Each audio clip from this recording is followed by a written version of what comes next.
E eu quero falar um pouquinho mais sobre os impactos econômicos e sociais desse conflito entre Irã e Estados Unidos. A gente recebe aqui então o analista político e econômico Benny Fard. Benny, seja muito bem-vindo. Obrigado por nos atender neste fim de semana. Uma ótima noite para você. E eu gostaria que você trouxesse a sua avaliação sobre a escalada desse conflito, mesmo depois de um acordo de cessar-fogo ter sido iniciado, mas agora parece quebrado a partir dos discursos das autoridades, principalmente do presidente norte-americano Donald Trump.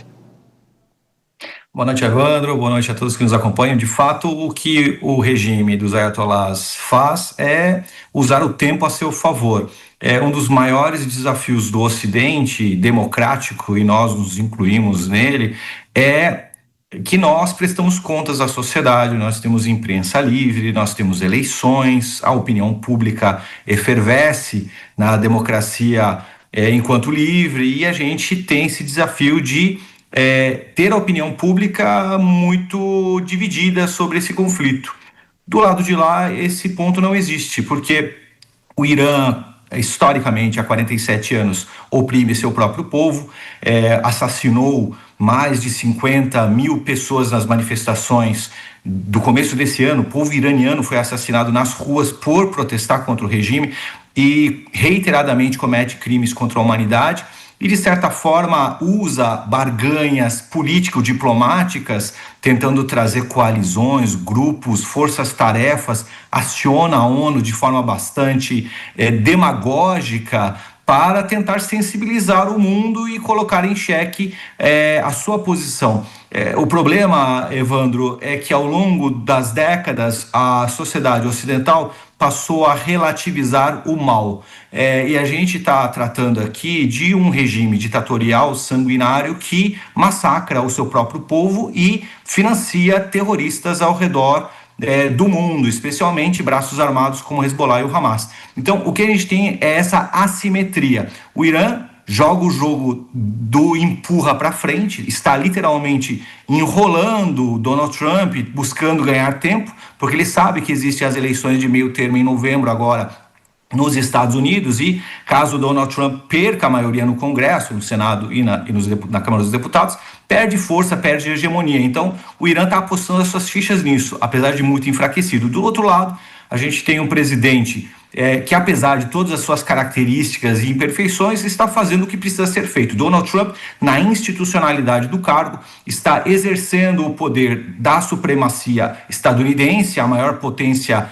global, para fazer com que o Irã pare de alimentar proxies terroristas, pare de sufocar o seu próprio povo e, especialmente, pare de alimentar arquirrivais como China, que é o caso especialmente do suprimento de petróleo e outras avanças.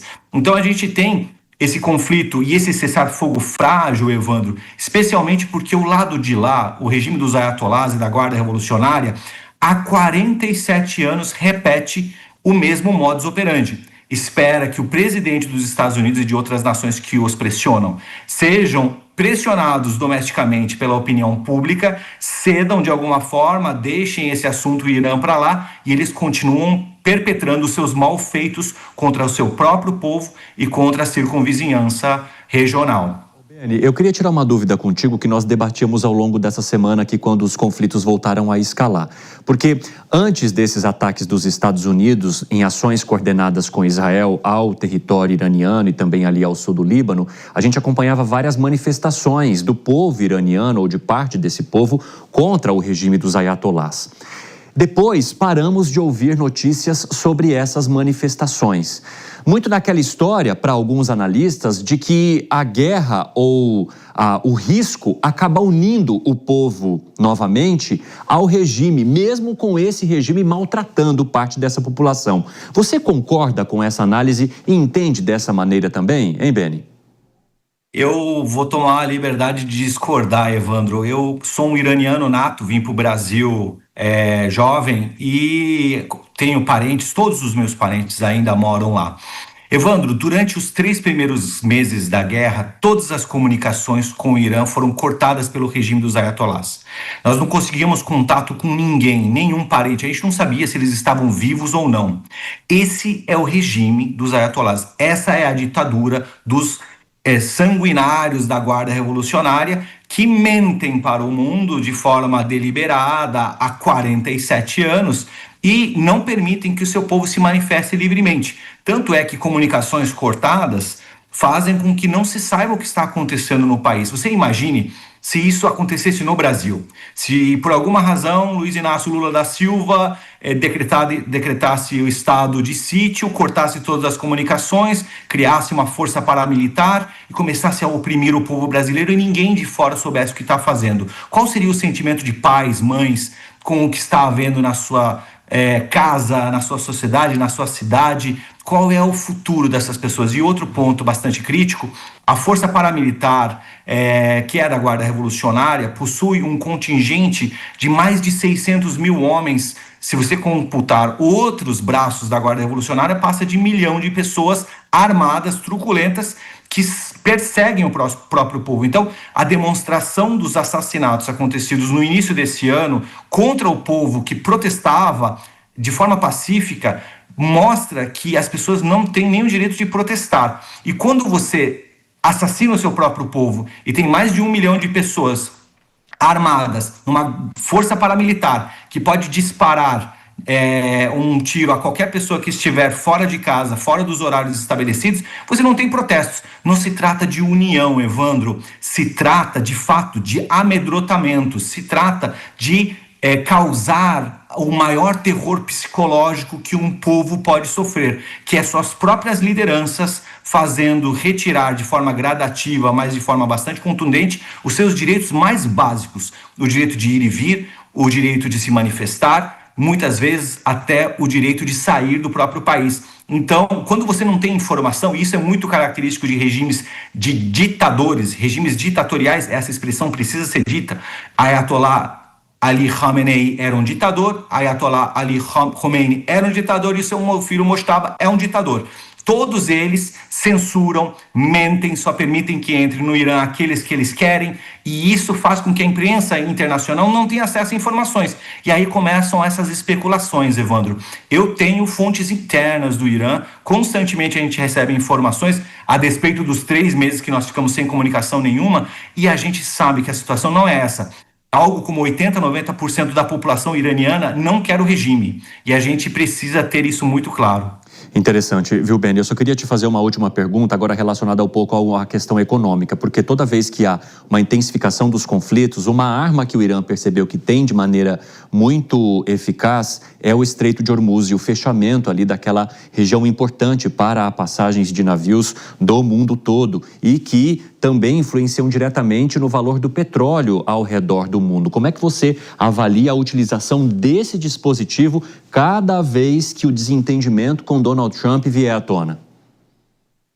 De certa forma, eu acompanho diariamente a volatilidade não só do petróleo, mas de outros indicadores importantes, como bolsas, a própria cotação das moedas, o ouro, que é um indicador bastante importante. E você sabe, Evandro, que depois desse cessar-fogo ser quebrado nessa semana, a gente começou a discussão do fim do cessar-fogo aqui no dia 8 dessa semana.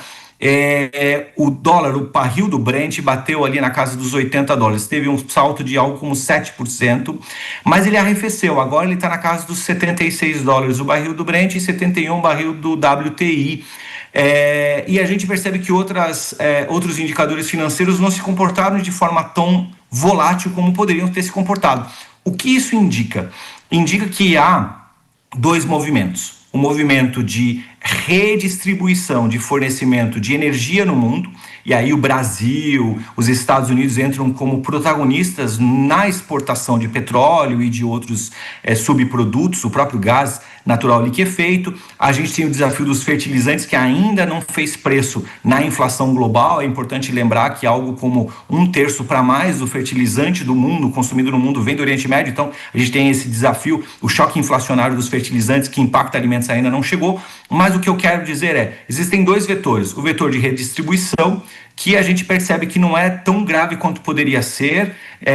Esse conflito mostrou que o mundo, apesar de depender de 1/5 do seu petróleo vindo do Estreito de Hormuz, conseguiu de alguma forma reestabelecer, rearranjar cadeias e manter o preço sob controle, mesmo consumindo reservas estratégicas.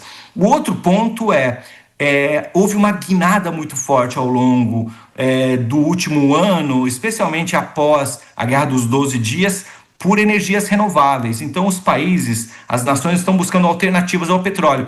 De certa forma, isso está mantendo temporariamente, Evandro, o petróleo sob controle. No Brasil, a gente teve 16 semanas sucessivas de alta da inflação. O IPCA chegou a apontar pelo Boletim Focus 5,3% de inflação, sendo que o nosso teto da meta é 4,5%. E ele arrefeceu nessa última semana em função do cessar-fogo. O nosso desafio é entender se esse movimento de estabilização na casa dos 76, 75 deve permanecer a despeito dos conflitos ou a gente vai voltar a ter alta. Beni, muito obrigado por conversar conosco. O espaço está sempre aberto aqui, viu? Uma ótima noite para você, bom fim de semana. Para você também, a todos que nos acompanharam, excelente final de semana. Até mais.